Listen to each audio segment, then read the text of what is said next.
റേപ്പായിട്ട് കാണിക്കണ്ടേ? ഇപ്പോഴത്തെ കുട്ടികൾ ഇൻഫ്ലുവൻസ് ആകും. അങ്ങനെ ഇൻഫ്ലുവൻസ് ആകും, ആളുകൾ ഭയക്കില്ലേ അത് കാണുമ്പം?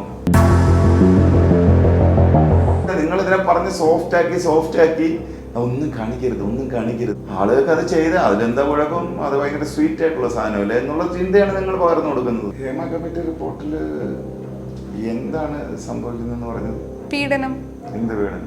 സ്ത്രീകൾക്ക് നേരെയുള്ള അതിക്രമങ്ങൾ. എന്ത് അതിക്രമം? എനിക്ക് ക്ലാരിറ്റി തരും, എന്നാലും എനിക്ക് മറുപടി. സിനിമയില് അഭിനയിക്കാൻ വരുന്ന സ്ത്രീകളെ വളരെ മോശമായിട്ട് ഉപയോഗിക്കുന്നു, അല്ലെങ്കിൽ അവസരം ലൈംഗികമായി ഉപയോഗിക്കുന്നു. ഹേമ കമ്മിറ്റി അങ്ങനെ ഒരു റിപ്പോർട്ട് പുറത്തുവിട്ടിട്ടുണ്ടോ? തീർച്ചയായിട്ടും ഉണ്ടോ? ഇതൊന്ന് നിർത്തണമെങ്കിൽ, ഇതിനൊരു ഫുൾ സ്റ്റോപ്പ് ഉണ്ടെങ്കിൽ എന്താണ് ചെയ്യേണ്ടത്? വീട് കയറി മോഷണം ഉണ്ട്, വളരെ ഡാമേജിങ് ആയിട്ടുള്ളൊരു സാധനമല്ലേ. നമുക്ക് എവിടെ ഫുൾ സ്റ്റോപ്പ് ഇടാൻ പറ്റും? ഇവിടെ ഇരുന്നുകൊണ്ട് എന്നോട് ഈ ചോദ്യം ആക്ച്വലി ചോദിക്കാനേ പാടില്ല. ഇല്ല, ചോദിച്ചതിലൊരു ഈ ചോദ്യം എന്ന് പറയുന്നത് സോഷ്യൽ മീഡിയകളിൽ വരുന്ന കമന്റുകളുടെ അടിസ്ഥാനത്തിലാണ്. അവർ നെഗറ്റീവായിട്ട് കമന്റ്സ് ഇടില്ലേ എന്നൊക്കെ പേടിച്ചിട്ട് പേടിയൊന്നുമില്ല. എനിക്ക് ഇത്തരത്തിലുള്ള മാനസിക രോഗികളെ കാറ്റർ ചെയ്യേണ്ട ആവശ്യമില്ല. എനിക്ക് എന്തിനെ കുറിച്ച് പറയണോ ഞാൻ അത് പറയും. ഇതാരാണ് ഈ പൊളിറ്റിക്കൽ കറക്റ്റ്നെസിന്റെ പരിധി നിശ്ചയിക്കുന്നത്? ഒരു കറുത്ത മനുഷ്യനോട് കർമ്മ എന്ന് വിളിക്കാമോ? വിളിക്കാം, അവരെ ഹേർട്ട് ചെയ്യാത്ത രീതിയിൽ. എന്തിനു ഹർട്ടാണ് വിളിച്ചത്? അവനെ പോലെ തിരിച്ചു പറഞ്ഞ പോലെ. എല്ലാവരും ഒരുപോലെ എടുക്കില്ലല്ലോ എല്ലാ കാര്യങ്ങളും എന്ന് പറഞ്ഞ് മനസ്സിലായില്ലേ? ഇതിപ്പോ ഞാൻ ചേട്ടന്റെ എന്തെങ്കിലും കുറവുണ്ടെങ്കിൽ എന്റെ കുറവിനെ പറ്റി പറയണമെന്ന് വേറെ ജോലി വെക്കാൻ പറയും. എനിക്ക് കുറവുണ്ടെന്നുണ്ടെങ്കിൽ എനിക്ക് നിന്നെക്കാട്ടി കഴിവുണ്ടെന്ന് ഞാൻ പറയും. ചാർലി ചാപ്ലിൻ ചെയ്ത എല്ലാ സാധനങ്ങളും പൊളിറ്റിക്കലി കറക്റ്റ് ആണ്. അന്നത് കുഴപ്പമില്ല, ഇന്നത്തെ കാര്യം പറയും. ഇന്നത്തെ ആളുകൾ അന്നും തമ്മിൽ വ്യത്യാസം. ഹോമോസാപ്പിയൻസ് അല്ലേ ഇപ്പോഴും നമ്മൾ പറയുന്ന ഒരു സാധനത്തിന് നിങ്ങൾ എങ്ങനെയാണ് വളച്ചൊടിക്കുന്നത്, എങ്ങനെയാണ് നിങ്ങൾ ഇതിനെ പോർട്രേ ചെയ്യുന്നത് എന്ന് പറയുന്നത് ഒരു എത്തിക്സും ഇല്ലാത്ത ആളുകളാണ് നിങ്ങൾ. സ്റ്റേജിൽ നിന്ന് ജസ്റ്റ് ഒരു സ്ലിപ്പായി വീഴുന്ന ഒരു വിഷ്വൽ. ആദ്യമായിട്ടാണ് ഉച്ചയും കുത്തി ഒരാളെ വീഴുന്നത് കാണുന്നത്. കാരണം ഒരു കാല് സ്ലിപ്പായിട്ട് നമ്മൾ മറ്റേ ഡൈവ് ചെയ്യാൻ വേണ്ടി ചെയ്യുന്ന സമയത്ത് പോണവർ ഇവിടെ കുത്തി വീഴും. ഞാൻ ഭയങ്കരമായിട്ട് ചിരിച്ചു. എൻ്റെ ലൈഫിൽ ഒരിക്കലും ഞാൻ ആലോചിച്ചിട്ട് പോലുമില്ല ഒരു സൂപ്പർ സ്റ്റാറിൻ്റെ കൂടെ അഭിനയിക്കാൻ പറ്റും എന്നൊക്കെ. ഹായ്, ഹലോ, നമസ്കാരം. കൗമുദി മൂവീസിലെ എല്ലാ പ്രേക്ഷകർക്കും സ്വാഗതം. ഇന്ന് എൻ്റെ കൂടെ ജോയിൻ ചെയ്യുന്നത് പ്രേക്ഷകർക്ക് ഒത്തിരി ഇഷ്ടമുള്ള അഭിപ്രായങ്ങൾ ആരുടെ മുൻപിലായാലും തുറന്ന് സംസാരിക്കുന്ന സബുചേട്ടനാണ്. ഒരുപാട് സ്നേഹത്തോടെ സ്വാഗതം. എങ്കിൽ എന്നോട് പറ, അതാണ് നമ്മുടെ പുതിയ വിശേഷം എന്ന് പറയുന്നത്. ഏഷ്യാനെറ്റിലെ പുതിയ ഷോ ബിഗ് ബോസിന് ശേഷം ചേട്ടൻ ഒരുപാട് വർഷത്തിന് ശേഷം ഇതൊരു ഷോ ചെയ്തിട്ടില്ല. ഏഷ്യാനെറ്റ് പ്ലസ്സിൽ പണ്ടൊരു ആങ്കറായിട്ട് ചെയ്തിട്ടുണ്ട് ഒരു പ്രോഗ്രാം, അല്ലാണ്ട് ഏഷ്യാനെറ്റിലൊരു ഷോ ചെയ്തിട്ടില്ല.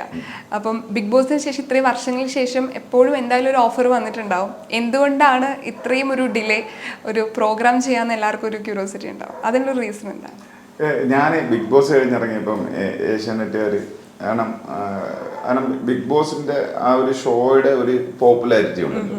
അപ്പോൾ ഈ പോപ്പുലാരിറ്റിയെ എൻകാഷ് ചെയ്യുക എന്നുള്ളതാണ് എല്ലാ ചാനലുകളുടെയും പിന്നെ ഒരു ആത്യന്തികമായ ലക്ഷ്യം എന്ന് പറയുന്നത്. അപ്പോൾ കഴിഞ്ഞിറങ്ങിയപ്പോൾ എൻ്റെ അടുത്ത് ചോദിച്ചു നമുക്കൊരു ഷോ ചെയ്യണം എന്ന് പറഞ്ഞ് എന്നോട് ചോദിച്ചു. അപ്പം ഞാൻ പറഞ്ഞ് അല്ല എന്ത് ഷോയും അല്ലെ സാബു പറഞ്ഞു എന്ത് ടൈപ്പ് ഓഫ് ഷോ എന്ന് പറഞ്ഞു.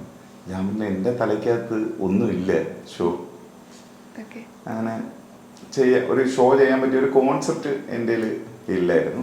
ഞാൻ നിങ്ങൾ പറയും എന്ന് പറഞ്ഞു. അപ്പം ആ സമയത്ത് 1-2 പരിപാടികളൊക്കെ പറഞ്ഞു. പക്ഷെ ഞാനങ്ങനെ കൺവിൻസ്ഡ് അല്ലായിരുന്നു. കാര്യം ഞാനങ്ങനെ സ്ഥിരമായിട്ട് ഷോ ചെയ്യുന്നൊരു ആളല്ല. ഞാൻ വല്ലപ്പോഴുമൊക്കെ ചെയ്യുന്ന ആളാണ്. കാരണം അത് ചെയ്യുമ്പോൾ നല്ലത് ചെയ്യണം എന്നുള്ള ആഗ്രഹിക്കാറാണ്. ഞാൻ ടെലിവിഷൻ പ്രൊഡക്ഷനെയും സിനിമ പ്രൊഡക്ഷനെയൊക്കെ ഭയങ്കര ഗൗരവമായി കാണുന്ന ആളാണ്. അപ്പം പബ്ലിസിറ്റിക്ക് വേണ്ടിയിട്ടോ പിന്നെ പൈസയ്ക്ക് വേണ്ടിയിട്ടോ കയറി ചെയ്യേണ്ട എന്ന് വിചാരിച്ചു. പൈസയ്ക്ക് വേണ്ടിയിട്ട് സിനിമയുടെ സാധനമൊക്കെ ഇടയ്ക്ക് ചെയ്യാറുണ്ട്. ടെലിവിഷൻ ഷോ എന്ന് പറയുന്നത് കുറച്ചുകൂടെ, കാരണം ടെലിവിഷനിലുള്ള ആളുകളെ മനുഷ്യർ കണക്കാക്കുന്നത് അവരുടെ വീട്ടിലൊരു അംഗത്തിനെ പോലെയാണ്. എല്ലാ ദിവസവും അവരുടെ വീട്ടിലെത്തുന്ന അവരുടെ വീട്ടിലൊരു മെമ്പർ എന്നുള്ള നിലയ്ക്കാണ്. അപ്പോൾ ഞാൻ എൻ്റെ പ്രേക്ഷകരോട്, എന്നെ ഇഷ്ടമുള്ള മനുഷ്യരോട് നീതി പുലർത്തണം എന്ന് ആലോചിക്കുന്ന ആളാണ്. അങ്ങനെ ചിന്തിക്കുന്ന ആളാണ്. അപ്പം ഇങ്ങനെ ഒരു ഷോ വെറുതെ അങ്ങ് ചെയ്യണ്ട എന്ന് വിചാരിച്ച് തന്നെയാണ് അതായത്. പിന്നെ ഈ ബിഗ് ബോസിന്റെ എഫക്റ്റ് ഒക്കെ പിന്നെ അടുത്ത ബിഗ് ബോസ് കഴിയുമ്പോഴത്തേക്ക് അടുത്തതിലേക്ക് പോകുമല്ലോ. അപ്പം പക്ഷെ എൻ്റെ തീരുമാനം വളരെ കറക്റ്റ് ആയിരുന്നു. കാരണം അതിനുശേഷം വന്ന പലരെയും വെച്ച് പല പരിപാടികൾ ചെയ്തിട്ട് അതൊന്നും അങ്ങനെ സക്സസ്ഫുൾ ആയില്ല. അപ്പം ഞാൻ ഗൗരവമായി കാണുന്നത് കൊണ്ട് എനിക്ക് അതിനകത്തൊരു വളരെ സ്ട്രോങ് ഡിസിഷൻ എടുക്കാൻ പറ്റും.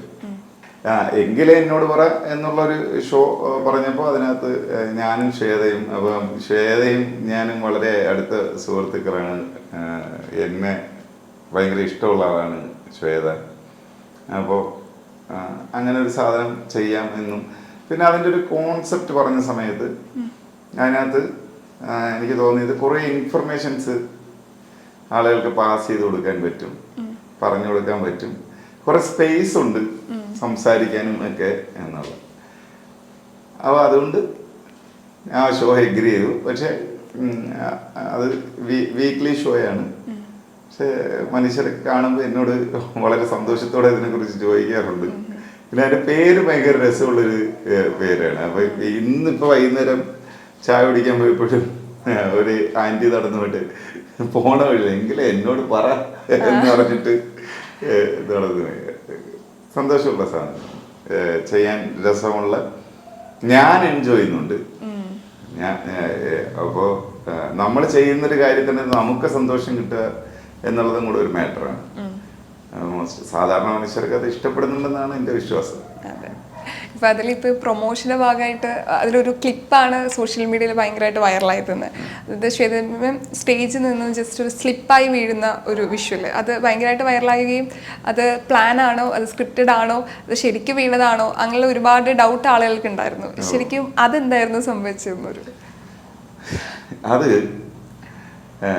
ഈ ഷോയിൽ ഞാനും ശ്വേതയും തമ്മിൽ കൂടെ ഒരു മത്സരമുണ്ട്.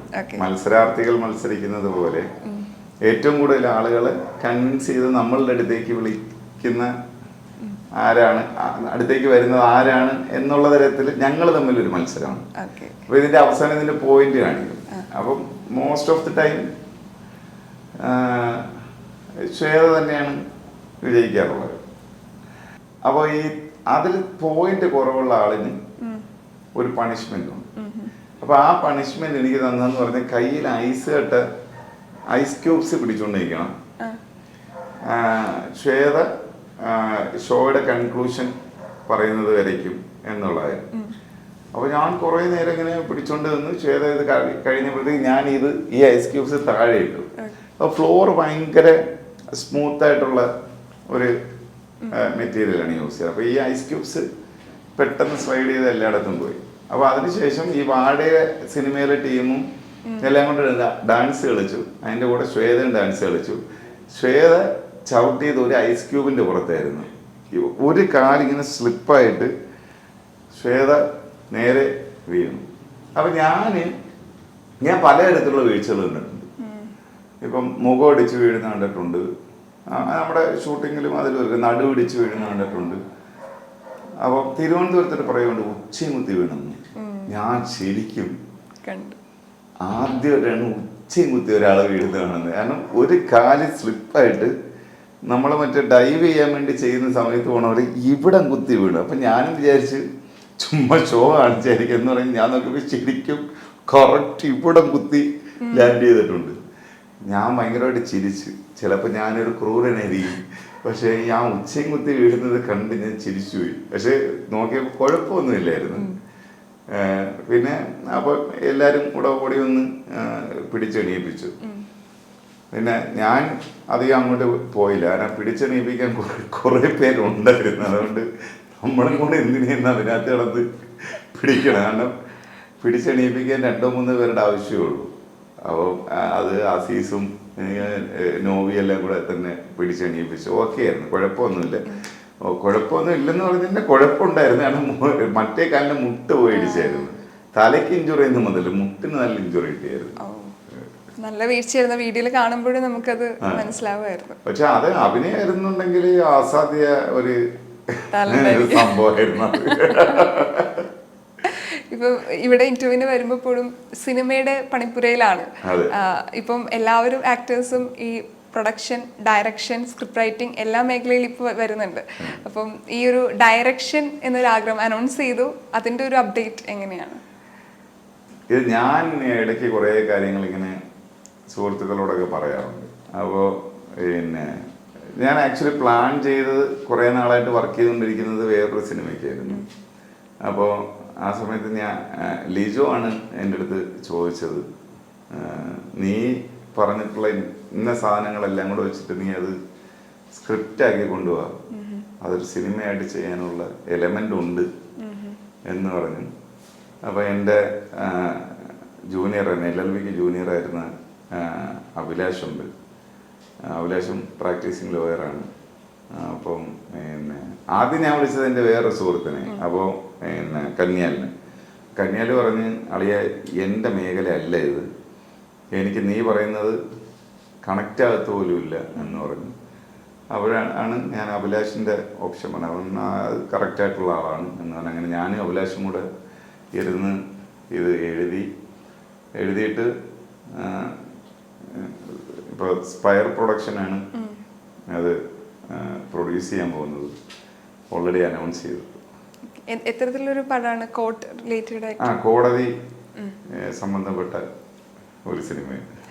ആദ്യത്തെ ഒരു സിനിമ വരുന്നതിന്റെ ഒരു ആകാംക്ഷയും ടെൻഷനും? എനിക്ക് അങ്ങനെ ടെൻഷനൊന്നുമില്ല. ഞാൻ ഭയങ്കര ഹാപ്പി ആയിട്ട് ജീവിച്ചു പോകുന്ന ഒരാളാണ്. ഇത് എനിക്ക് ഇഷ്ടമുള്ള കാര്യങ്ങൾ ചെയ്ത് വളരെ സന്തോഷമായിട്ട് ജീവിക്കുന്ന ഒരാളാണ്. എനിക്ക് ഇത് പറഞ്ഞതിന് ശേഷം ശരിയാണല്ലോ ചെയ്യാം എന്നുള്ള ആദ്യമായിട്ട് ഇപ്പം ലിജോ എൻ്റെ അടുത്ത് ഇത് സ്ക്രിപ്റ്റ് ആക്കാൻ പറയുന്നതിന് മുമ്പ് എൻ്റെ അടുത്ത് നമ്മുടെ ഷെഫ് പിള്ളയാണ് എൻ്റെ അടുത്ത് പറഞ്ഞത്. കാരണം പുള്ളിക്ക് എന്നെ ഭയങ്കര ഇഷ്ടമാണ്.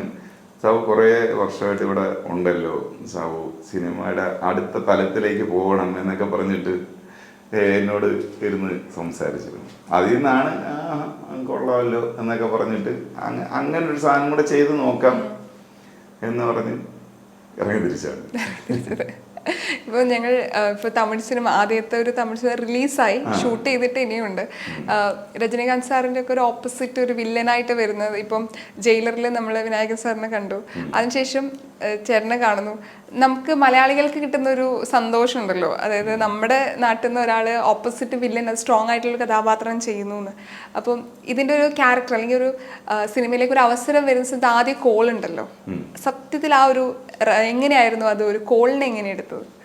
എനിക്ക് ഭയങ്കര അവിശ്വസനീയമായ ഒരു കോളായിരുന്നു. കാരണം എൻ്റെ ലൈഫിൽ ഒരിക്കലും ഞാൻ ആലോചിച്ചിട്ട് പോലുമില്ല ഇത്തരത്തിലുള്ളൊരു പിന്നെ ഒരു സൂപ്പർ സ്റ്റാറിൻ്റെ കൂടെ അഭിനയിക്കാൻ പറ്റും എന്നൊക്കെയുള്ള അത്തരത്തിലുള്ള സ്വപ്നങ്ങളൊന്നും കാണുന്ന ആളല്ലേ. അതങ്ങനെ വന്ന് ഭവിച്ചു, അതങ്ങനെ വന്നു. ഇപ്പൊ രണ്ട് ഇൻഡസ്ട്രിയിലും ഇപ്പൊ വർക്ക് ചെയ്തല്ലോ, അപ്പൊ രണ്ട് ഇൻഡസ്ട്രിയെ കുറിച്ച് നന്നായിട്ട് അറിയാം. എങ്കിലും ഇപ്പൊ 4 സിനിമകൾ ചെയ്തു അല്ലേ തമിഴില്. അപ്പം മലയാളം തമിഴും കമ്പാരിസൺ ചെയ്യുമ്പോഴും അല്ലെങ്കിൽ നമ്മൾ കാണുമ്പോഴും അവിടെ ഒരു ചേഞ്ചസ്, അല്ലെങ്കിൽ മലയാളികൾ അല്ലെങ്കിൽ ഇവിടുത്തെ സിനിമ അത് മാറ്റം വരുത്തണം, അല്ലെങ്കിൽ അവിടുന്ന് ഒരു ചേഞ്ച് വരുത്തണം, അങ്ങനെ എന്തെങ്കിലും ഒബ്സർവ് ചെയ്തിട്ടുണ്ടോ? ഒരു മാറ്റം വരുത്തേണ്ട ആവശ്യമില്ല. രണ്ടും രണ്ട് തരത്തിലുള്ള ഇൻഡസ്ട്രിയാണ്. എന്തിൽ മാറ്റം വരുത്തണം എന്നാണ് ചോദ്യം. ഈ പറഞ്ഞ ആക്ടേഴ്സിൻ്റെ ഒരു ഇൻ്റർവ്യൂവിൽ ഞാൻ പറഞ്ഞു കേട്ടിട്ടുണ്ടായിരുന്നു, ടൈമിംഗ് കൃത്യസമയത്ത് സിനിമയിൽ അല്ലെങ്കിൽ സിനിമ ഷൂട്ടിങ്ങിൽ എത്തിപ്പെടാത്ത ഒരുപാട് ആർട്ടിസ്റ്റ് ഉണ്ടല്ലോ. പക്ഷെ തമിഴിൽ പോയ സമയത്ത് അവർ കൃത്യമായിട്ട് തന്നെ ഷൂട്ടിംഗ് സെറ്റിൽ വരുന്നു, അതൊക്കെ കണ്ടുപഠിക്കണം എന്ന് പറഞ്ഞിട്ടുണ്ടായിരുന്നു. അത്തരത്തിൽ എന്തെങ്കിലും? അങ്ങനെ മാറ്റത്തിന്റെ ആവശ്യമില്ല. ഓരോ ഇൻഡസ്ട്രിക്കും ഓരോ സ്റ്റാൻഡേർഡ്സ് ഉണ്ട്, മനസ്സിലായി. ഇപ്പൊ തമിഴ് സിനിമ ഒരുപാട് സമയമെടുത്ത് ചെയ്യുന്ന ഒരു സംഭവമാണ്. കാരണം അതൊരു വലിയ ഇൻഡസ്ട്രിയാണ്. മലയാളം സിനിമയെ തമിഴ് സിനിമയും കമ്പയർ ചെയ്താൽ ഏതാണ്ട് 5-10 മടങ്ങ് വലിപ്പം കൂടിയ ഇൻഡസ്ട്രിയാണ് തമിഴും തെലുങ്കും ഒക്കെ.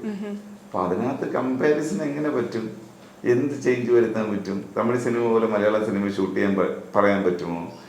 അല്ലെങ്കിൽ മലയാള സിനിമ പോലെ തമിഴ് സിനിമ ഷൂട്ട് ചെയ്യാൻ പറയാൻ പറ്റുമോ? പറയാൻ ഞാൻ ആരാണ് എന്നൊക്കെയുള്ള ഒരുപാട് ചോദ്യങ്ങളുണ്ട് അതിനകത്ത്. ഹാപ്പൻസ്. നമ്മളൊരു സ്ഥലത്ത് ചെല്ലുമ്പോൾ നമ്മൾ അവിടുത്തെ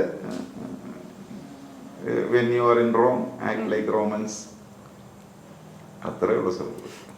ഇപ്പോൾ ചേട്ടൻ്റെ ഇപ്പോൾ സാബുമോന്ന് യൂട്യൂബിൽ സെർച്ച് ചെയ്യുന്ന സമയത്ത് പഴയ ഒരുപാട് വീഡിയോസ് വരും. ആ സമയത്ത് ഒരു കോളേജ് പഴയ വീഡിയോ എന്ന് പറയുന്നത് ഈ കൈരളിക്കാരന്മാരിപ്പം എൻ്റെ പണ്ടുള്ള കുറേ സാധനങ്ങൾ എടുത്ത് എങ്ങനെയാണെന്ന് അറിഞ്ഞൂടാ ആ സാധനം ഡിജിറ്റലി സ്റ്റോർ ചെയ്യപ്പെട്ടിരുന്നത് ഇപ്പം എടുത്തിട്ടുണ്ട്. ഒന്നുമില്ല, ഈ പിന്നെ സോഷ്യൽ മീഡിയ റവന്യൂവിന് വേണ്ടിയിട്ട് എടുത്തിട്ടുണ്ട്. അത് കാണാറുണ്ടോ? എനിക്ക് അയച്ചു എന്ന് കുറേ പേര് ലിങ്ക്. പഴയ ആ ഒരു ലുക്കും ഞാനങ്ങനെ ആഫ്രിക്കൻ സത്യയൊക്കെ പോലെ നടന്നിരുന്ന ഒരാളാണ്. ഇപ്പോഴും അങ്ങനെയൊക്കെ തന്നെയാണ്. പക്ഷെ ഇപ്പൊക്കെ മറ്റേ പപ്പും കൂടെയും പറഞ്ഞു പോയ ആഫ്രിക്കൻ സത്യമാണെന്നേ ഉള്ളൂ. ഇപ്പൊ കളർഫുൾ അല്ലേ. ഇത് ഫാഷനൊക്കെ ഫോളോ ചെയ്യുന്ന എനിക്ക് എന്റെ പിന്നെ 10 മോതിരങ്ങളും കുറെ മാലയും തലയോട്ടിയും ഒക്കെ ആയിട്ട് നടന്നിരുന്നത്. അത് നമുക്ക് തിരുവനന്തപുരത്ത് ഹെൽത്ത് സിറ്റി എന്ന് പറഞ്ഞിട്ടൊരു സംഭവം ഉണ്ടായിരുന്നു. അവരെല്ലാം ഡാൻസേഴ്സ് ആയിരുന്നു. ഫുഡ് ലൂസേഴ്സ് എന്ന് പറയുന്ന ഒരു ഡാൻസ് ടീമാണ്. അപ്പോൾ അവരൊക്കെ എൻ്റെ സുഹൃത്തുക്കളാണ്. എനിക്കന്ന് ഡാൻസിൻ്റെ ABCD അറിഞ്ഞല്ലോ. പക്ഷേ എല്ലാം തിരുവനന്തപുരത്ത് എനിക്ക് ഒരുപാട് സുഹൃത്ത് വലയങ്ങളുണ്ട്. പല പല തലത്തിലുള്ള മനുഷ്യരുമായിട്ട് സൗഹൃദമുള്ള ഒരാളാണ് ഞാൻ. അപ്പോൾ പിന്നെ അവിടുന്ന് ഈ സാധനം എല്ലാം വരിയിട്ട് പിന്നെ പോകുന്ന വഴിക്കെല്ലാം മറ്റേ സിൽവർ സാധനങ്ങൾ ഇതൊക്കെ വാങ്ങിച്ചിടും. അപ്പോൾ അങ്ങനെ നടന്നിരുന്ന സമയമാണ്. അത് ഞാൻ എല്ലാവരും പഠിക്കുമ്പോഴും ഇങ്ങനെയൊക്കെ തന്നെയായിരുന്നു. ഞാൻ തിരുവനന്തപുരത്ത് ഫെയർ ബ്യൂട്ടി പാർലർ എന്ന് പറഞ്ഞിട്ടൊരു എസ്റ്റാബ്ലിഷ്മെൻ്റ് ഉണ്ട്, BG. അപ്പോൾ BG കുമാരപുരത്ത് ഒരു ബ്യൂട്ടി പാർലർ നടത്തിക്കൊണ്ടിരിക്കുന്ന സമയമാണ്. അപ്പം എൻ്റെ ഒരു സുഹൃത്ത് സൗണ്ട് എഞ്ചിനീയറാണ്, എൻ്റെ ഒരു സുഹൃത്തുണ്ട്. അപ്പോൾ നമുക്ക് അവിടെ പോകാമെന്നൊക്കെ പറഞ്ഞിട്ട് എന്നെ കൊണ്ടുപോകുന്നത്. ആ സമയത്ത് BG ലോറിയലിൻ്റെയും വെല്ല അങ്ങനെയൊക്കെ എന്തൊക്കെയോ പ്രോഡക്ട്സിൻ്റെ ഇൻ്റർനാഷണൽ പ്രോഡക്ട്സിൻ്റെയൊക്കെ ഒരു ഇതൊക്കെ എടുത്തുകൊണ്ടിരിക്കുന്ന സമയം. അപ്പോൾ ഇവൻ എൻ്റെ തലയിൽ ഇതെല്ലാം പരീക്ഷിക്കും. അപ്പോൾ എൻ്റെ തലയിൽ ചില സമയത്ത് ഇങ്ങനൊരു ഫ്ലോറസെൻ്റ് പച്ച, ഒരു ഫ്ലോറസെൻ്റ് മഞ്ഞ, അങ്ങനെ 3 കളറൊക്കെ ആണ്. അവന് ഒരു തല വേണം ഇത് അടിച്ചിട്ട് ഇതെൻ്റെ ഔട്ട്പുട്ട് എന്താണെന്നൊക്കെ അറിയാൻ വേണ്ടി. അങ്ങനെ ഞാനൊരു ഗിനിപ്പിക്ക് കൂടെ ആയിരുന്നു, ഗിനിപ്പന്നിയായിരുന്നു. അങ്ങനെ പരീക്ഷിച്ച് അങ്ങനെ പഠിച്ച് എനിക്ക് ഒരു സന്തോഷം, ബിജിക്ക് ഒരു സന്തോഷം, അങ്ങനെയാണ് നടന്നിരുന്നത്. ആ സമയത്ത് ഈ സംസാരം അന്നത്തെ കുറെ വീഡിയോസ് ക്യാമ്പസ് ചർച്ചകൾ ഇപ്പോഴും വൈറലായിക്കൊണ്ടിരിക്കുകയാണല്ലോ. അപ്പം അന്ന് പറഞ്ഞ കാര്യങ്ങളും അന്ന് ഭയങ്കര ചുറുചുറുക്ക്, ആ പ്രായത്തിന്റെ രക്തം ചുറുചുറുക്കുന്ന സമയം. എനിക്ക് ഇപ്പോഴും ചുറുചുറുക്കുന്ന ഒരു കുഴപ്പമില്ല. പക്ഷെ ഇന്ന് ഇപ്പൊ സാവചേട്ടന് പല ഇന്റർവ്യൂ ലേറ്റസ്റ്റ് ആയിട്ട് വരുന്നതൊക്കെ, ഒന്നാമത് ഞാൻ ഈ ഓൺലൈൻ പരിപാടി ഇന്റർവ്യൂ അങ്ങനെ അധികം കൊടുക്കുന്ന ആളല്ല. I'm not into that parallel world. മനസ്സിലായി? എന്താ കാര്യം എന്ന് പറഞ്ഞു കഴിഞ്ഞാൽ, നമ്മൾ പറയുന്ന ഒരു സാധനത്തിന് നിങ്ങൾ എങ്ങനെയാണ് വളച്ചൊടിക്കുന്നത്, എങ്ങനെയാണ് നിങ്ങൾ ഇതിനെ പോർട്രേ ചെയ്യുന്നത് എന്ന് പറഞ്ഞിട്ട് ഒരു എത്തിക്സും ഇല്ലാത്ത ആളുകളാണ് നിങ്ങൾ. നിങ്ങൾ എന്ന് പറയുന്നത് നിങ്ങൾ ഉൾപ്പെടുന്ന ഒരു whole social media parallel media സമൂഹം. അതുകൊണ്ട് ഞാൻ സോഷ്യൽ മീഡിയ സാധനങ്ങൾക്കകത്ത് ഇന്റർവ്യൂ കൊടുക്കുമ്പോൾ ഞാൻ വളരെ അളന്ന് മുറിച്ച് കൊടുക്കാറുള്ളൂ. ഇപ്പൊ തുടങ്ങിയതാണ് പണ്ട് മുതൽക്ക്. ഞാൻ സോഷ്യൽ മീഡിയക്കകത്ത് എൻ്റെ എത്ര ഇന്റർവ്യൂ നിങ്ങൾക്ക് കാണാൻ പറ്റും. സോഷ്യൽ മീഡിയ വേണമെങ്കിൽ എനിക്ക് ഉപയോഗിക്കാം. എനിക്ക് വേണമെങ്കിൽ അന്ന് ഞാൻ ടെലിവിഷനിൽ സംസാരിച്ച ഇപ്പോഴും എനിക്ക് സംസാരിക്കാൻ പറ്റുന്ന ആ മോഡുലേഷനിൽ എനിക്ക് പറയാം. പക്ഷെ ഞാൻ മനഃപൂർവ്വം പറയാത്തതാണ്. കാര്യം ഞാൻ അതേപോലെ ഇപ്പം സംസാരിക്കുകയാണെന്നുണ്ടെങ്കിൽ ഇതിന് താഴെ വന്ന് എനിക്ക് എതിരെ വരാവുന്ന തെറികളും സാധനങ്ങളും ഒക്കെ വിളിക്കാൻ വേണ്ടിയിട്ടുള്ള ഒരു കൂട്ടം ഉണ്ട്. അപ്പം എനിക്ക് അവരെ ക്യാറ്റർ ചെയ്യേണ്ട ആവശ്യമേ ഇല്ല. അതുകൊണ്ട് ഞാൻ ഇങ്ങനെ സംസാരിക്കുന്നത്. ഇപ്പം ചിലര് ഇപ്പം ഒരു പബ്ലിക് ഫിഗർ ആവുന്ന സമയത്ത് ചില കാര്യങ്ങൾ തുറന്നു പറച്ചിൽ നടത്തണമെങ്കിൽ ഈ പറഞ്ഞ പോലെ സോഷ്യൽ മീഡിയ അല്ലെങ്കിൽ ആളുകൾ എന്ത് വിചാരിക്കും, അവർ നെഗറ്റീവായിട്ട് കമന്റ്സ് ഇടില്ലേ എന്നൊക്കെ പേടിച്ച് പിന്മാറുന്ന ആളുകളുണ്ട്. എനിക്ക് ഇത്തരത്തിലുള്ള മാനസിക രോഗികളെ ക്യാറ്റർ ചെയ്യേണ്ട ആവശ്യമില്ല. അതുകൊണ്ടല്ല, അല്ലാതെ ഭയം കൊണ്ടല്ല. എനിക്ക് പറയാനുള്ളത് വളരെ ക്ലാരിറ്റിയോടെ ഞാൻ പറയാറുണ്ട്. എനിക്ക് എന്തിനെ കുറിച്ച് പറയണോ ഞാൻ അത് പറയും.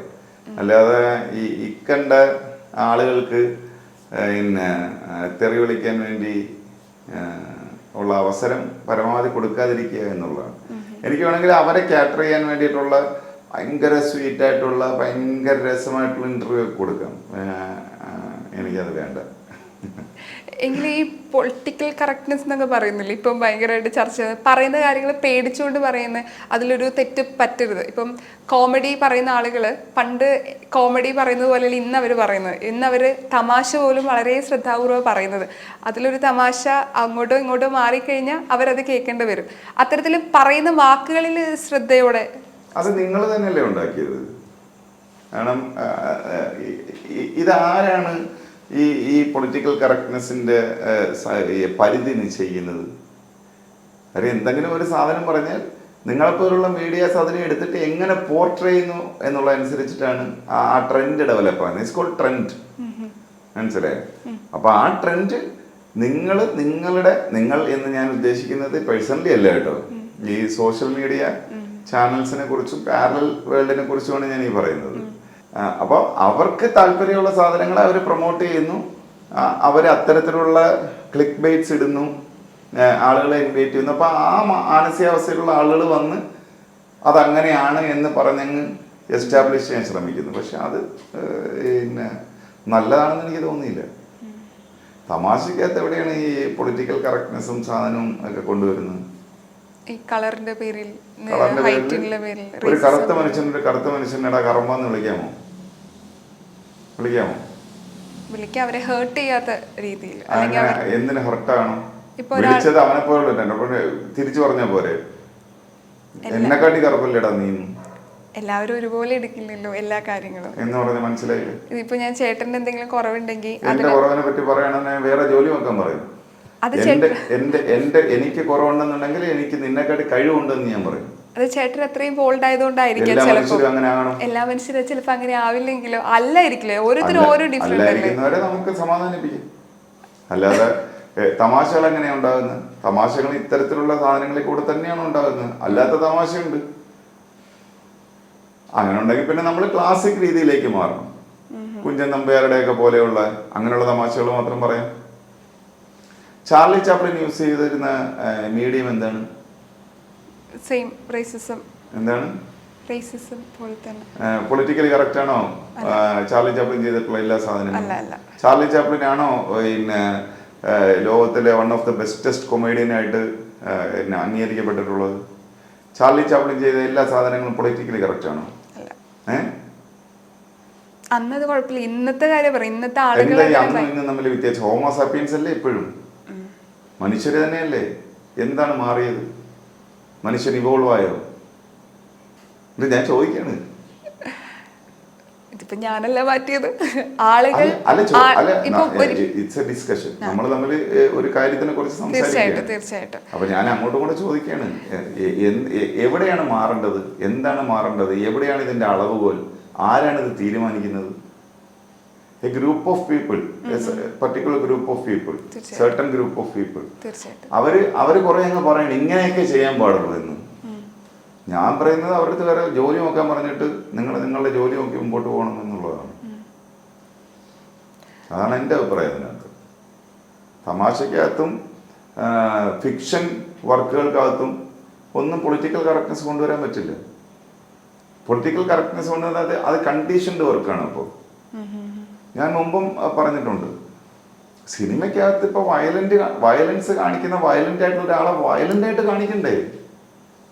ഒരു പീഡോഫൈലിനെ കാണിക്കുമ്പോൾ ആ പീഡോഫൈൽ എന്താണെന്നുള്ള ആൾക്ക് മനസ്സിലാക്കി കൊടുക്കണ്ടേ? ഒരു കുറുവാ സംഘം പോലെയുള്ള ഒരു സംഘം പിന്നെ വീട് ചവിട്ടി തുറന്ന് അകത്ത് വന്ന ആളുകളെ തലയ്ക്കടിച്ച് കൊന്നിട്ട് പിന്നെ കവർച്ച നടത്തുന്നത് അത് കാണിക്കണ്ടേ?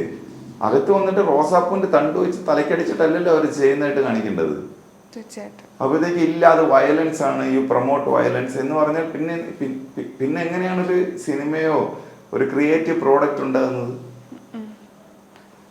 ഇപ്പൊ പറഞ്ഞുകൊണ്ട് പറയുകയാണ്, ഇപ്പൊ പണി എന്ന് പറഞ്ഞൊരു സിനിമ റിലീസായിട്ടുണ്ടായിരുന്നു. അതിൽ ഒരു റേപ്പ് സീനിനെ കുറിച്ച് ഈ പറഞ്ഞ റിവ്യൂ തന്നെ ആളുകൾ ആ സീനിനെ കുറിച്ച് അത്തരത്തില് ഒരു ഷൂട്ട് ചെയ്യേ പാടില്ലായിരുന്നു എന്ന തരത്തില്, ഷൂട്ട് ചെയ്യാൻ പാടില്ല, ആ റേപ്പ് സീൻ അത്തരത്തിലുള്ള രീതിയിൽ ഷൂട്ട് ചെയ്യാൻ പാടില്ല എന്ന രീതിയിൽ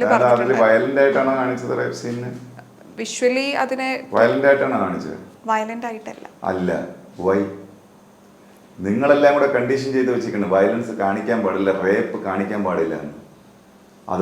അതുകൊണ്ടായിരിക്കണം ഒരുപക്ഷെ അവർ അതിനെ അങ്ങനെ ഷൂട്ട് ചെയ്ത് വെച്ചത്. ആരും വയലൻസ് കാണിക്കാൻ പറ്റില്ല, വയലൻസ് കാണിക്കരുത് എന്നാണ് പറയുന്നത്. അപ്പോൾ അവർക്ക് അതിനെ സോഫ്റ്റൻ ചെയ്തേ പറ്റുള്ളൂ, അല്ലെങ്കിൽ നിങ്ങൾക്ക് സർട്ടിഫിക്കേഷൻ കിട്ടില്ല. പരിമിതികളുണ്ട്. എന്നിട്ട് നിങ്ങൾ അതിനെ കുറ്റം പറയുന്നു അങ്ങനെ കാണിക്കരുതെന്ന്. റേപ്പായിട്ട് കാണിക്കണ്ടേ? അത് ഇപ്പോഴത്തെ കുട്ടികൾ ഇൻഫ്ലുവൻസ് ആകും. അങ്ങനെ ഇൻഫ്ലുവൻസ് ആകും. ആളുകൾ ഭയക്കില്ലേ അത് കാണുമ്പം? ഇത്രയും ക്രൂരമായ ഒരു ആക്റ്റാണ് അത് എന്നുള്ളത്. അത് കണ്ടാലല്ലേ അവർക്ക് അതിൻ്റെ ഇൻറ്റൻസിറ്റി മനസ്സിലാവുള്ളൂ. നിങ്ങളെല്ലാവരും കൂടെ പറഞ്ഞ് സിനിമയിൽ കാണിക്കുന്നതെന്ന് പറഞ്ഞാൽ പിന്നെ തള്ളിയിടുന്നു, പുറത്തോട്ട് കയറുന്നു, പൂ വിരിയുന്നു, വിയർപ്പിറ്റ് വീഴുന്നു. അതാണോ rape? Rape is very brutal. ഞാൻ വേറൊരു ഇന്റർവ്യൂവിൽ ഇത് വളരെ ക്ലാരിറ്റിയോടെ ഞാൻ പറഞ്ഞിട്ടുണ്ട്. നിങ്ങൾ പറയുന്നത് അങ്ങനെ കാണിക്കരുത്, കാരണം അത് കണ്ട് ആളുകൾ ചെയ്യുന്നു. അത് കണ്ട് ഏത് മനുഷ്യനെയും അവനെ അപ്പോഴേ പിടിച്ച് ജയിലിലിടണ്ടേ? അങ്ങനെ ഒരു ആഗ്രഹം വരുന്നവനെ തന്നെ കൊണ്ട് ചികിത്സിക്കണം. നിങ്ങളെന്താ ചെയ്യുന്നത്? നിങ്ങളിതിനെ പറഞ്ഞ് സോഫ്റ്റ് ആക്കി ഒന്നും കാണിക്കരുത് എന്ന് പറഞ്ഞ് സോഫ്റ്റ് ആക്കിയിട്ട് ആളുകൾക്ക് അത് ചെയ്താൽ അതിലെന്താ കുഴപ്പം? അത് ഭയങ്കര സ്വീറ്റ് ആയിട്ടുള്ള സാധനമല്ലേ എന്നുള്ള ചിന്തയാണ് നിങ്ങൾ പകർന്നു കൊടുക്കുന്നത്. ആരാ തെറ്റുകാര്? ഇത്തരത്തിലുള്ള പ്രൊപ്പഗാൻഡ കൊണ്ട് നടക്കുന്ന കുറെ മനുഷ്യർ അവരിങ്ങനെയൊക്കെ പറയുന്നു വരുന്നുണ്ട്. അതുകൊണ്ട് ആക്ച്വലി ഇതിന്റെ ഇന്റൻസിറ്റി എന്താണെന്ന് മനുഷ്യർക്ക് കാണുന്നവർക്ക് മനസ്സിലാവും. നിങ്ങൾ പറയുന്നത് ഈ ക്രൂരത കണ്ടാൽ ആളുകൾ കോപ്പി ചെയ്യുമെന്നാണ്. ക്രൂരത കണ്ടാൽ ആളുകൾ കോപ്പി ചെയ്യില്ല. മനസ്സിനകത്ത് ഭയമേ ഉള്ളൂ. ഇതിങ്ങനെയാണോ എന്ന്. നിങ്ങൾ കാണിക്കാൻ പറ്റുന്ന സ്വീറ്റ് ആൻഡ് സോഫ്റ്റ് ആയിട്ടാണ്, മൈൽഡ് ആയിട്ടാണ്. അത് കാണുമ്പോൾ ഇത് എന്താ കുഴപ്പം? അതാണ് ആക്ച്വലി ആളുകളെ ഇൻഫ്ലുവൻസ് ചെയ്യുന്നത്. വയലൻസ് ആളുകളെ ഇൻഫ്ലുവൻസ് ചെയ്യുന്നത് ഭയങ്കര കുറവാണ്. മനസ്സിലായി? ആളുകൾ അറച്ചു പോയുള്ളൂ. ഇപ്പം ഹേമ കമ്മിറ്റി റിപ്പോർട്ട് വരുന്നു, അല്ലാതെ തന്നെയും നമ്മുടെ ഈ സൊസൈറ്റിയിൽ പെൺകുട്ടികൾ സുരക്ഷിതരാണ്, അല്ലെങ്കിൽ അവർ ആരെയും ഭയക്കാതെ ഏത് സമയത്തും യാത്ര ചെയ്യണമെന്ന് ഒരു വിഭാഗക്കാർ പറയുന്നു. ഒരു വിഭാഗക്കാർ പറയും ഈ പറയണ രാത്രിയൊന്നും സഞ്ചരിക്കരുത്, നമ്മുടെ സേഫാണ്, നമ്മൾ മാറിയിരിക്കാമെന്ന് പറയുന്നു. ഇപ്പം നമ്മുടെ വീട്ടുകളിലാണ് പോലും തുടക്കത്തിൽ അത്തരം കാര്യങ്ങളാണ് നമ്മൾ പെൺകുട്ടികൾക്ക് പറഞ്ഞിരുന്നത്. ഇതിൻ്റെ എവിടെയാണ് ഒരു ഫുൾ സ്റ്റോപ്പ് ഉണ്ടത്? ഇപ്പം സിനിമാ മേഖല എന്നല്ല, ഏത് മേഖലയിലും എല്ലാ മേഖലയിലും സ്ത്രീകൾക്ക് നേരെയുള്ള അപകടങ്ങളും ധ്രുവങ്ങളും നമ്മൾ കേൾക്കുന്നതാണ്. ഇപ്പം സിനിമ നമ്മൾ ജീവിക്കുന്ന നമ്മളൊക്കെ വർക്ക് ചെയ്യുന്ന ഒരു ഭാഗമായതുകൊണ്ട് തന്നെ സിനിമയിൽ ഇത് തുടർക്കാഴ്ചയാണ്. നിരന്തരം ഇത്തരം കേസുകൾ കേൾക്കുന്നു. ഹേമ കമ്മിറ്റി റിപ്പോർട്ടിന് ശേഷവും ഇത് റിപ്പീറ്റ് സംഭവിക്കാൻ പോകുന്ന കാര്യം തന്നെയായിരിക്കും. എവിടെ ഇതിനൊരു ഫുൾ സ്റ്റോപ്പ് ഇടണ്ടേ? എങ്ങനെയാണ് ഇതിന് ഫുൾ സ്റ്റോപ്പ് ഇടണ്ടേ? ഹേമ കമ്മിറ്റി റിപ്പോർട്ടിൽ എന്താണ് സംഭവിക്കുന്നതെന്ന് പറഞ്ഞത്? ഈ സിനിമയ്ക്ക് ചുറ്റുമുള്ള ഈ സ്ത്രീകൾ അനുഭവിക്കുന്ന കാര്യങ്ങളെ കുറിച്ച് പറഞ്ഞിട്ടുണ്ട്. പീഡനം, സ്ത്രീകൾക്ക് നേരെയുള്ള അതിക്രമങ്ങൾ. എനിക്ക് ക്ലാരിറ്റി തരും. സിനിമയിൽ അഭിനയിക്കാൻ വരുന്ന സ്ത്രീകളെ വളരെ മോശമായിട്ട് ഉപയോഗിക്കുന്നു, അല്ലെങ്കിൽ അവസരം കൊടുക്കാൻ തീർച്ചയായിട്ടും എന്നുള്ളതാണ്. അതെ, ഹേമ കമ്മിറ്റി അങ്ങനെ ഒരു റിപ്പോർട്ട് പുറത്തുവിട്ടിട്ടുണ്ടോ? തീർച്ചയായിട്ടും ഉണ്ടോ? യെസ്. അല്ലെങ്കിൽ ഇന്ന വ്യക്തി ഇന്നാള് ഒരുപാട് പെൺകുട്ടികൾ തിരിച്ച് പറഞ്ഞിട്ടുണ്ടല്ലോ ഓപ്പൺ ആയിട്ട്, എനിക്ക് ഇത്തരം അനുഭവങ്ങൾ ഉണ്ടായി, ഇന്ന നടനിൽ നിന്നും ഇന്ന സംവിധായകരിൽ നിന്നും എനിക്ക് മോശമായ അനുഭവങ്ങൾ ഉണ്ടായി എന്ന് തുറന്നു പറഞ്ഞിട്ടുണ്ടല്ലോ. ചിലരുടെ കേസ് എടുത്തിട്ടുണ്ട്, ചിലരുടെ ചിലത്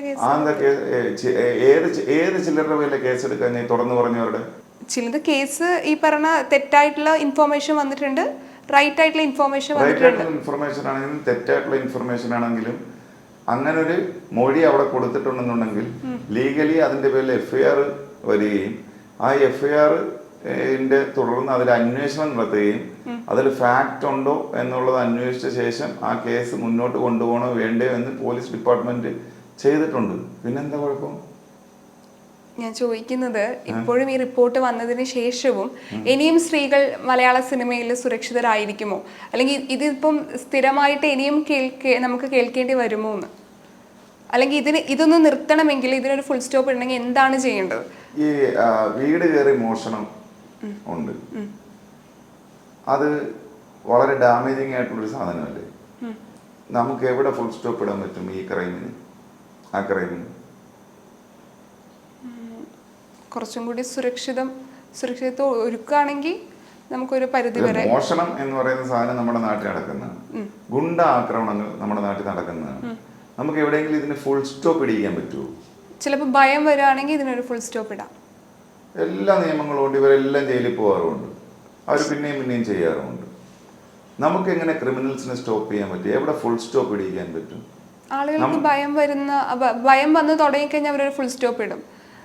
ഇപ്പം ഭയമാണല്ലോ. ഇപ്പം നേരത്തെ ചേട്ടൻ പറഞ്ഞിട്ടുണ്ടായിരുന്നു, ഈ പറഞ്ഞ റേപ്പ് സീനിൽ കാണുന്ന സമയത്ത് ആൾക്കാർക്ക് തോന്നുന്നൊരു ഭയം ഉണ്ടല്ലോ, അത് ചെയ്യാതിരിക്കാൻ. അപ്പം ഈ കാര്യത്തിൽ ആ ഒരു ഭയം തന്നെയല്ലേ വേണ്ടത്? ആ ഭയം തോന്നുവാണെങ്കിൽ നമ്മൾ ചെയ്യില്ലല്ലോ. നിയമത്തോടുള്ള ഭയം, അതായത് ഞാൻ ഇന്നത് ചെയ്താൽ എനിക്ക് ഇന്നത് പോലെ വരും എന്നുള്ളത്. പക്ഷെ അത് എല്ലാ ക്രൈമിലും ഭയമുണ്ടാകുന്ന പിന്നെ ശിക്ഷകളുണ്ട്. പക്ഷെ എന്ന് പറഞ്ഞാൽ ആ ക്രൈം നടക്കാതിരിക്കുന്നുണ്ടോ? അത് കണ്ടിന്യൂ ചെയ്തുകൊണ്ടേയിരിക്കും. ഇവിടെ അങ്ങനെ ഭയപ്പെടേണ്ട ഇതുണ്ട്. അഡ്വക്കേറ്റും കൂടെയല്ലേ. അപ്പം ഇപ്പോൾ നമ്മളൊരു ശിക്ഷ കൊടുക്കുന്നു. ഇപ്പം എപ്പോഴും കമ്പാരിസൺ നടക്കുന്നതാണ് നമ്മുടെ അറബിക് രാജ്യങ്ങളിൽ കൊടുക്കുന്ന തല വെട്ടിക്കളയുക, അതൊക്കെ ഇവിടെ വേണമെന്ന് ഓരോ പീഡനം നടക്കുമ്പോൾ കമന്റ്സ് വരാറുണ്ട്. ശരിക്കും എന്താണെന്നറിയാമോ, ഇതിനകത്ത് ഈ ആൾക്കൂട്ട നീതി എന്ന് പറയുന്ന ഒരു സാധനമുണ്ട്. മനസ്സിലായോ? ആളുകൾക്ക് ഇത് കേൾക്കുമ്പോൾ പെട്ടെന്നൊരു ഒരു എന്താ പറയുന്നത്, ഈ നമ്മളൊരു സമൂഹമായി ജീവിക്കുന്ന മനുഷ്യരാണ്. അപ്പോൾ നമ്മൾ വർഷങ്ങളായിട്ട്, ആയിരക്കണക്കിന് വർഷങ്ങളായിട്ട് ഉണ്ടാക്കിയെടുത്തിട്ടുള്ളൊരു പിന്നെ സംവിധാനമാണ് ഈ നിയമവ്യവസ്ഥ എന്ന് പറയുന്നത്.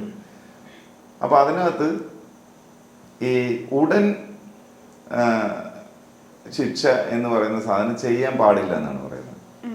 എന്തുകൊണ്ടാണെന്ന് വെച്ചാൽ നമ്മൾ പറയുന്ന ആൾ നിരപരാധിയാണോ ഇല്ലയോ എന്നുള്ളത് നമുക്കറിയില്ലല്ലോ. പെട്ടെന്ന് പറഞ്ഞാൽ അവനെ അങ്ങ് തലവെട്ടി കൊല്ലുക, അല്ലെ കറണ്ട് അടിപ്പിച്ച് കൊല്ലുക, അല്ലെ തൂക്കി കൊല്ലുക എന്ന് പറയുന്നത് ചെയ്തിട്ട് പിന്നീട് അറിയുകയാണ് ഇല്ല അയാൾ നിരപരാധിയായിരുന്നു എന്നറിഞ്ഞാൽ നിങ്ങൾക്ക് ആ ജീവൻ തിരിച്ചു കൊടുക്കാൻ പറ്റും? അതുകൊണ്ടാണ് നമ്മൾ കുറെ കൂടെ സൊഫിസ്റ്റിക്കേറ്റഡ് ആയ സമയത്ത് നമ്മൾ തീരുമാനിച്ചതാണ് അങ്ങനെ അല്ല ചെയ്യേണ്ടത്, ഇതിന് ചില ചിട്ടവട്ടങ്ങളുണ്ട്, അത് ആ പ്രോസസ്സിൽ കൂടെ പോയിട്ട് വേണം നമ്മൾ ഇതിന് തീരുമാനം എടുക്കാൻ എന്നുള്ളത്. പിന്നെ നമുക്ക് ഇഷ്ടമില്ലാത്ത അല്ലെങ്കിൽ ഒരു ക്രിമിനലിനെ കൊന്നുകളയാൻ നമുക്ക് എവിടെയാണ് അവകാശമുള്ളത്? നിങ്ങൾക്കാർക്ക് പിന്നെ അധികാരമുള്ളത് ഒരാളുടെ ജീവൻ എടുക്കാൻ? ജീവൻ എടുക്കലല്ലോ വേണ്ടത്. അയാളെ നമുക്ക് റിഫോം ചെയ്ത് സമൂഹത്തിന്റെ പാർട്ടാക്കാൻ പറ്റുമോ എന്നുള്ളതിനെ കുറിച്ചല്ലേ ആലോചിക്കേണ്ടത്. അപ്പൊ ആ ശിക്ഷ ചെയ്യുന്ന ആള് ഓപ്പോസിറ്റ് നിൽക്കുന്ന ആള് മരണപ്പെട്ടു പോയാലും ഇയാള് അയാളുടെ ഒരു മാനസികാവസ്ഥയിലാണല്ലോ അത് ചെയ്തിട്ടുള്ളത്. അപ്പൊ നിങ്ങൾക്ക് എന്താ വേണ്ടത്? കൊലയ്ക്ക് കൊല, കണ്ണിന് കണ്ണ്, പല്ലിന് പല്ല് എന്ന് പറയുന്ന ഒരു ബാർബറിയൻ നിയമത്തിലാണ് നിങ്ങൾ വിശ്വസിക്കുന്നത്. അപ്പോൾ അതായത് ഇവിടുന്ന് ഒരാൾ പോയാൽ നിങ്ങളിൽ ഒരാളെ കൊല്ലണം, അങ്ങനെയാണോ വേണ്ടത്? ഒരു പരിഷ്കൃത സമൂഹത്തിൽ ഈ മനുഷ്യനെ അയാൾ ചെയ്ത തെറ്റിനെ പറഞ്ഞ് മനസ്സിലാക്കി സെക്ലൂഡഡ് ആയിട്ടിട്ട് അയാൾക്ക് അതിൻ്റെ അയാൾ ചെയ്ത തെറ്റിൻ്റെ ഇന്റൻസിറ്റി മനസ്സിലാക്കി റിഫോം ചെയ്ത് പുറത്തു കൊണ്ടുവരണം എന്നുള്ളതാണ്. രണ്ടാമത്തെ ഓപ്ഷനാണ് എന്നെ സംബന്ധിച്ചിടത്തോളം. പക്ഷേ ഇത് നമുക്ക് പുറമേ നിൽക്കുന്ന ഒരാൾക്ക് പറയാലോ, ചിലപ്പോൾ ആ കുടുംബത്തിൽ നിൽക്കുന്ന ആൾക്കാർക്ക് ചിലപ്പോൾ ഈ രീതിയിൽ നമ്മൾ ചിന്തിക്കണം എന്ന് വരില്ല. അങ്ങനെയാണെന്നുണ്ടെങ്കിൽ എൻ്റെ വീട്ടിലൊരാള് മരിച്ചു പോയാൽ ഞാൻ പോയി മറ്റേ ആളെ വെട്ടിക്കൊന്നാ പോരെ? അതല്ല, അങ്ങനെ ആയിരുന്നല്ലോ പുരാതന കാലഘട്ടത്തില്. എന്താണ് ഇതിന് വന്ന വ്യത്യാസം? നമ്മൾ കുറെ കൂടി സൊഫിസ്റ്റിക്കേറ്റഡ് ആയി മനുഷ്യർ. അതങ്ങനെയല്ല ചെയ്യേണ്ടത് എന്ന് നമ്മൾ മനസ്സിലാക്കി റിഫോംഡ് ആയി വന്നൊരു സൊസൈറ്റിയാണ് ഇപ്പോൾ ഉള്ളത്. മനസ്സിലായി? ആ റിഫോംഡ് ആയ സൊസൈറ്റിയിൽ നിന്ന് ഇപ്പോഴും ഈ മനുഷ്യർ അവനെ കൊന്നേക്കണം എന്ന് പറയുന്നുണ്ടെങ്കിൽ അവര് റിഫോംഡ് അല്ല, അവരിപ്പോഴും പഴയ കാലത്ത് നിൽക്കുകയാണ്. They are very dangerous people. ഇവരാണ് നമ്മുടെ പബ്ലിക്കിൽ എന്തെങ്കിലും കാണുമ്പോഴത്തേക്ക് മനുഷ്യരെ ആൾക്കൂട്ടം ചേർന്ന് അടിച്ചു കൊല്ലുന്ന ക്രിമിനൽസ്. ആ ക്രിമിനൽസിന്റെ ഒപ്പീനിയൻ താഴെ വരുമ്പോൾ താങ്കൾ എന്നോട് ചോദിക്കുകയാണ് അതല്ലേ ചെയ്യേണ്ടതെന്ന്. That's very wrong statement. ഞാൻ പറഞ്ഞത് രണ്ടാമത്തെ സെഗ്മെന്റ് ആണ്. ചിലപ്പോൾ കൂടുതൽ ഇപ്പൊ ഞാൻ ചിന്തിക്കുന്ന പോലെ കൂടുതൽ എല്ലാവരും ചിന്തിക്കുന്നില്ലല്ലോ. എന്റെ വീട്ടിലായിരുന്നെങ്കിൽ എന്തായാലും ഇപ്പൊ എന്റെ വീട്ടില് പിന്നെ ഇങ്ങനെ ഒരു ഇൻസിഡന്റ് നടന്നു. ഞാൻ എൻ്റെ കൂടെയുള്ളവരുമായി ചേർന്ന് ചെന്ന് അവന്റെ വീട്ടിൽ ഒരാളെ ഞാൻ കൊന്നുകളയാണ്. ഞാൻ അനുഭവിച്ച പെയിൻ അവനും അനുഭവിക്കട്ടെ എന്ന്. Is that right? Is that just? No. പക്ഷെ അവരങ്ങനെ ചിന്തിച്ചെന്ത് ചെയ്യും? ഒന്നും അങ്ങനെ ചിന്തിക്കാതിരിക്കാൻ വേണ്ടിയിട്ടാണ് നമ്മൾ നിയമവ്യവസ്ഥ ഉണ്ടാക്കി വെച്ചിരിക്കുന്നത്. ഞാൻ അങ്ങനെ ചെയ്താൽ ഞാനും ജയിലിൽ പോകും. അപ്പൊ പറയാൻ പറ്റുമോ എന്നോട് ചെയ്തതിന് ഞാൻ തിരിച്ച് അവന്റെ വീട്ടിൽ ചെയ്തതാണെന്ന്? അങ്ങനെ ചെയ്തിരുന്ന കാലഘട്ടം ഉണ്ടായിരുന്നു. ആ കാലഘട്ടത്തിൽ നമ്മൾ ഒരുപാട് മാറി. മനസ്സിലായേ? ഇവിടെ ഇരുന്നുകൊണ്ട് എന്നോട് ഈ ചോദ്യം ആക്ച്വലി ചോദിക്കാനേ പാടില്ല. ഇല്ല, ചോദിച്ചതിൽ ഒരു You are well educated തെറ്റൊന്നുമില്ല. woman. ഇല്ല, ചോദിച്ചില്ല. ഇപ്പൊ ഞാൻ ആദ്യം ചോദിച്ചത്, ചേട്ടനോട് ചോദിച്ചത്, ഈ ചോദ്യം എന്ന് പറയുന്നത് സോഷ്യൽ മീഡിയകളിൽ വരുന്ന കമന്റുകളുടെ അടിസ്ഥാനത്തിലാണ്. അഡ്വക്കേറ്റ് ആയതുകൊണ്ട് ചേട്ടന്റെ അഭിപ്രായമാണ് ഞാൻ ചോദിക്കുന്നത്. ഇതാണ് കാര്യം. ഈ അഭിപ്രായം പറയുന്ന, ഈ കൊല്ലണം എന്ന് ആക്രോശിക്കുന്ന മനുഷ്യരാണ് വെരി ഡേഞ്ചറസ് പീപ്പിൾ. അവർ വളരെ ആപത്ത് ഉണ്ടാക്കുന്ന മനുഷ്യരാണ്. മനസ്സിലായോ? അവനെ കൊന്നുകളയണം, അവന്റെ തല വെട്ടിക്കളയണം, അവനെ കല്ലെറിഞ്ഞു കൊല്ലണം, ഞങ്ങൾക്ക് വിട്ടുതരൂ. എന്റെ പേരാണ് ആൾക്കൂട്ട നീതി. മനസ്സിലായോ? ആട്ടിറച്ചി കൊണ്ടുപോയ ഒരുത്തനെ അത് മാട്ടിറച്ചിയാണെന്ന് പറഞ്ഞിട്ട്, പശു ഇറച്ചിയാണെന്ന് പറഞ്ഞിട്ട് കത്തിക്ക് കുത്തി കൊല്ലാണ്. മനസ്സിലായോ? കാര്യം അവര് നീതി നടപ്പാക്കിയാണ് സ്പോട്ടിൽ. അങ്ങനെ ചെയ്യണമെന്നാണോ ഈ പറയുന്നത്? അല്ലല്ല, അങ്ങനെ ചെയ്യണമെന്നല്ല. അങ്ങനെ ചെയ്യുന്ന മനുഷ്യരാണ് ഈ കമന്റ് ഇടുന്നത്. മനസ്സിലായോ?